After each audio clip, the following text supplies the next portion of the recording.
آج کی سب سے بڑی خبر ہے عمران خان کے بارے میں، اور عمران خان کے 8 cases supreme court of Pakistan میں اس وقت پینڈنگ ہے، اور یہ جو پینڈنگ کیسز ہیں ان کو اپروکسیمیٹلی 1 مہینہ اور 10 دن ہو گئے۔ 1 مہینہ پہلے جب عمران خان کے وکیل سلمان صفدر نے کہا کہ میں مصروف ہوں، ملک سے باہر ہوں، 2-3 دن کی تاریخ ڈال دیں، تو چیف جسٹس آف پاکستان جناب یحییٰ آفریدی صاحب نے 1 مہینے کی ڈیٹ ڈال دی۔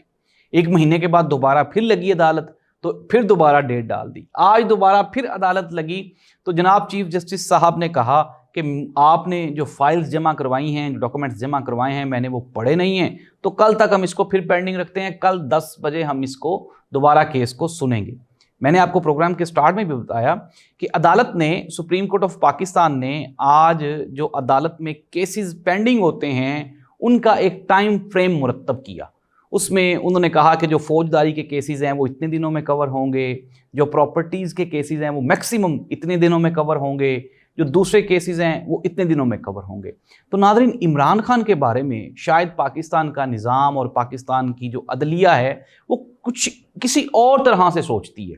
یا وہ کچھ اور طرح سے فیصلے کرنا چاہتی ہے، یا پھر آپ یہ بھی کہہ لیں، اس کو براڈ اسپیکٹرم میں دیکھیں تو شاید وہ کہیں اور سے فیصلے کروانا چاہتے ہیں۔